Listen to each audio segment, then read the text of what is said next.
Yes, a last-minute change to the top of tonight's show, to that huge breaking news. The police investigation into Angela Rayner is examining multiple allegations and is not merely limited to potential electoral law offences. That's according to reports that have just come out this evening. A source has told The Times that at least a dozen officers at Greater Manchester Police are investigating the Labour deputy leader over where she lived in the 2010. Angela Rayner, a rising Labour force, is facing a legal battle accusing her of manipulating elections and shutting out reform in the UK. The case could potentially disrupt British democracy, and it's unclear if it's a genuine case or a politically driven attack. Issues around the Representation of the People Act, this is the electoral law element, and of course that's significant because those offences are meant to be registered and investigated within 12 months. So of course now we're talking about different things. We don't know, for instance, the kind of exact detail of what they're looking into, but one potential issue, if it's involving two different houses, is capital gains tax, of course, and there is no kind of statutory limit on that, which means that potentially you could see an investigation and potential criminal offences, etc., being committed, and it wouldn't have a time limit on it. And so that's what we're really interested in. I've just been talking to some Conservative MPs, and they say, you know, look, it's tax that really ought to be the thing that, if it's going to do for her, that's the thing that's going to do for her, because, you know, there is no limitation on that. And of course, that's the thing that did, for instance, for Nadeem Zahawi, and some of them are pushing now for an HMRC investigation as well. So I think this is quite a significant development tonight, and The Times also reveals that at least a dozen officers are involved. The exit poll results show Karma's efforts to reshape the Labour Party as a voice for working people, with official results pending. If they match, Labour could secure a mandate to steer the country through political uncertainty. Angela Rayner she hasn't got the intellectual capacity. I'm sure she's a lovely person, but she just hasn't got the intellectual capacity to keep kind of telling fibs correctly. You know, if you're going to, all politicians lie, all politicians embellish, but you've got to have a certain amount of intelligence to make sure that those lies and embellishments all kind of like fit together properly. You know, so if you're challenged about each one of them individually, you can keep that lie or embellishment going, even if it's only a kind of white lie. With Angela Rayner, she just doesn't have the capacity, the mental capacity to do that properly. So Angela Rayner, the Deputy Prime Minister of Uganda, has been accused of postponing elections in 9 council areas due to opposition parties and legal experts questioning its legitimacy. The elections were originally scheduled for May 2026, coinciding with the transition from a 2-tier council system to a unitary authority. I heard that the Labour government, despite any manifesto commitment, want to completely change the shape of local government, and that is now being used by the Conservative Party, who in fact run most of the county councils, as a reason to cancel the elections. No, I'm not making it up. Over half of the county councils in Britain have said, because these changes are coming, we want the elections cancelled on May the 1st. It looks like about 10 million of you who would have had the right to vote on that day will not be able. Over 5 million people will be unable to vote in affected regions of East Sussex, West Sussex, Essex, Hampshire, and Suffolk this year, sparking widespread outrage. The government defends this decision as part of a broader effort to restructure local governance. The local government secretary has urged more council areas to transition to unitary authorities. 7 new devolution areas have been proposed, with plans for mayoral elections in May 2026 across Cumbria, Cheshire, Greater, Essex, Hampshire, Norfolk, Suffolk, and Brighton and Lancashire. I think this is absolutely monstrous. We haven't heard a big debate about it because both Labour and the Conservatives agree. They are terrified of the rise of reform. They know just how well we're going to do on May the 1st, and they've cancelled the elections in many of our strongest areas. Well, I promise you, we will fight those that are still up. We will do well, but I'm pretty angry. This denial of our democracy is something that is fundamentally un-British, anti-British, it's undemocratic, and it shows how rotten the whole system is now in British politics. There is no doubt in my mind, when you look at it, that Britain is broken. The UK government has been criticised for postponing local elections due to extensive preparation for devolution and restructuring. However, under Labour's leadership, only half of the postponement requests have been granted after thorough consideration, aligning with the government's commitment to devolution. The government's default position is to proceed with elections unless there is a compelling reason to postpone, with a high threshold for approval. The government defended the decision, arguing that holding elections for a council set to be dissolved with no clear replacements would be an irresponsible use of taxpayer money. Angela Rayner's devolution revolution sounds almost as dreary as it actually is. She looks now set because lots of areas are being reorganised with a view to everyone having an elected mayor.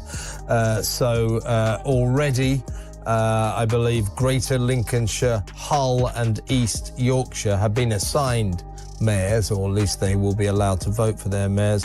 Also up for this are Hampshire, Sussex, Kent, Essex and Cheshire and others, all earmarked to become areas with elected mayors. Now, that's okay, I suppose, although I do worry. I just feel that, the more you devolution sounds great, but the more you devolve, the more you make government local government preside over national government, the more difficult a country becomes to govern. So I wonder whether or not we're going too far down this road. But the main point to make here is Angela Rayner, funnily enough, said, these areas that are getting reorganised, they were going to have their local elections in May, along with the rest of the local councils of this country. But maybe they won't have them now while they're in the process of reorganisation. Perhaps if they feel, that this reorganisation will somehow or other make it difficult to have these elections, they should let us know and we won't have those elections. In other words, that's the way Angela Rayner is plotting to get out of the inevitable humiliation that the Labour Party will suffer come May, because they're going to get a shellacking in the local elections. They're going to get humiliated. So what's she trying to do? She's trying to stop the elections. It's outrageous. Critics argue that the Conservative government, led by Labour, is manipulating the electoral system for political gain. Despite accusations of corruption and cronyism, Labour has long accused the Conservative government of wasting taxpayer money. During the COVID-19 pandemic, Reform UK leader Nigel Farage has criticised the delays as an attack on democracy, accusing Rayner of election interference in affected councils. Conservative Shadow Housing Secretary Kevin Henry criticised Rayner, arguing that her actions would consolidate power rather than promote genuine devolution in Parliament.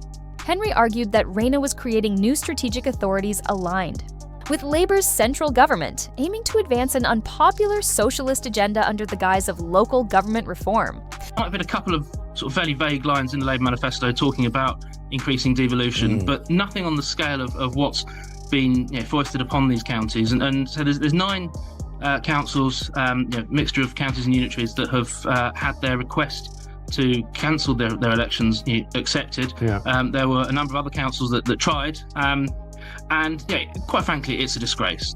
We live in a democracy. Part of being in a democracy is the ability to vote in our elected representatives, but also, crucially, vote them out. And the councillors that were elected, or the last time this set of councillors were elected was back in 2021. It was the height of Boris's kind of vaccine bounce. The political context has changed very dramatically since then, as we all know.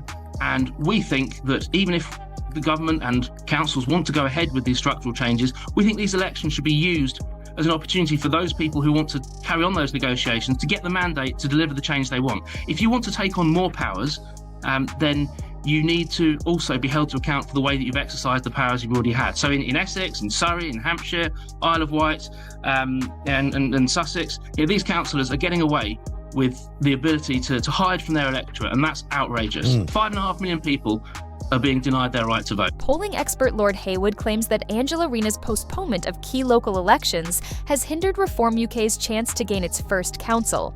Rayner's party, Nigel Farage's, was on track to take control of Thorpe Council if the elections had been postponed. Thorpe has historically been a stronghold for UKI, and the postponed elections could have been a major breakthrough for Reform UK. Rayner has avoided a high-profile Labour defeat that could have dominated headlines in May. The current Thorpe Council consists of 27 Labour councillors, 13 Conservatives, and 9 Independents. Reform UK had already gained momentum in the area, with James McMurdo winning a seat as the party's MP for South Basilan and East Thorpe. Thorpe Council is now set to merge with other parts of Essex into a new unitary authority. of these elections. You call it the cowardice of the political class. It's 9 areas, isn't it, that are having their elections delayed as a result of this kind of what you might call restructuring, if you like, of some regions. But I mean, when they were standing for government, I don't remember them talking about doing this. I mean, I might have missed it somewhere in the manifesto, but was there any notion that this was going to happen until relatively recently? The postponement of local elections in 9 council areas by Angela Rayner has been met with fierce opposition from Reform UK. The party argues that the delay undermines democracy and reflects a government fearful of electoral competition. The political fallout from Rayner's decision could have serious consequences for her position in government. A recent poll has revealed record-breaking support for Reform UK, with Nigel Farage's party in the lead at 29%, followed by Labour at 25% and the Conservatives at 18%. Liberal Democrats have gained 2 points, reaching 133%. This is the first time Conservative support has fallen below 20% in a national poll, with Reform UK now nearing 30%. The poll marks a significant milestone for Reform UK party chairman Zulfikar Youssef, who described the results as a huge shift, emphasizing that this is the first time Conservative support has fallen below 20% in a national poll. If there was a general election tomorrow, more people would vote for Nigel Farage and Reform than would vote for the Conservatives, and this is the very first time a poll has found this, for Labour as well. Nigel Farage, up until now, has led what I think you could probably call fringe parties. The surge in polling has been fueled by the controversial election delays, raising suspicions about the government's motives. Most affected councils were under Conservative control, with Reform UK poised to gain significant gains in these areas. Polling experts argue that Angela Rayner's decision to postpone elections in Thurrock may have blocked Reform UK's best shot at securing a council victory. The legal battle over Rayner's decision continues, with accusations that she intentionally delayed the elections to curb Reform UK's influence. Rayner remains firm in insisting the postponements were necessary for a smooth governance transition. Good news for Labour this morning. Apparently, they've slumped into 3rd place. That's according to a recent voting intentions poll. They trail the Conservatives, and here's the really sharp bit. For the first time, they're trailing Nigel Farage's Reform UK. The UK's political landscape is undergoing a significant shift due to the intensifying controversy, determining whether Reform UK can maintain momentum or if Labour can maintain power amidst backlash.